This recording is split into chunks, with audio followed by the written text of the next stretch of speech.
9 বছর আজ আমরা এই বেতন বৃদ্ধি থেকে বঞ্চিত। 9 বছর আগে আমাদের যে বেতন ভাতা ছিল, 9 বছর পরেও আমাদের সেই বেতন ভাতা রয়েছে। কিন্তু 9 বছরে দেশ অনেক দূরে এগিয়ে গেছে। 9 বছরে দেশের অনেক পরিবর্তন এসেছে। 9 বছরে দ্রব্যমূল্যের অনেক গুণ দাম বৃদ্ধি পেয়েছে। কিন্তু 9 বছরে শুধু সরকারি কর্মচারীদের ভাগ্যের কোনো পরিবর্তন হয়নি।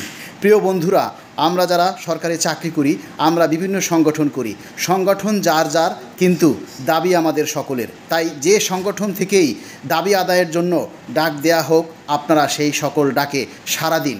আপনারা উপস্থিত হয়ে আপনাদের সমস্যা, আপনাদের অভাব অভিযোগের কথা আপনারা প্রিয় রাষ্ট্রকে জানান দিন।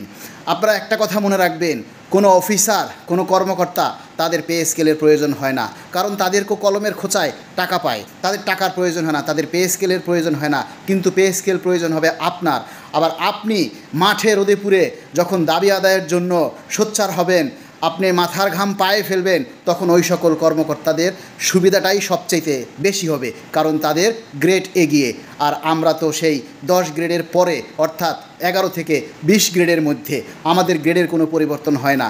পে স্কেলের দাবিতে মাঠে আসবেন আপনারা, কারণ আপনারা যারা কষ্টে আছেন তারা বোঝেন মাস শেষে বেতন পাওয়ার পর হাতে কয় টাকা থাকে। আপনারা স্ত্রী পুত্রদের কাছে লজ্জিত হন, পরিবারের চাহিদা পূরণ দিতে পারছেন না, মা বাবার মুখে হাসি ফোটাতে পারছেন না, সকলের কাছে লজ্জিত হন, কারণ আপনার মাসের 20 তারিখের পরে আপনার হাতে কোনো টাকা থাকে না। তাই আমাদের একটাই দাবি, একটাই বলা, আপনারা মাঠে আসেন।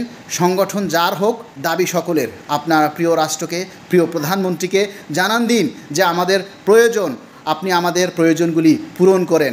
আপনার দেশ অনেক এগিয়ে গেছে, সেই সাথে সরকারি কর্মচারী যারা রাষ্ট্রকে সচল রাখে, সরকারকে সচল রাখে, তাদেরকে আপনি সাথে নিয়ে আপনার দেশকে, আমাদের দেশকে এগিয়ে নিয়ে যান। বিশ্বর মাঝে পরিচিত করে দিন বাংলাদেশ একটি সার্বভৌমত্ব রাষ্ট্র, এখানে সরকারি কর্মচারীরা ভালো আছে।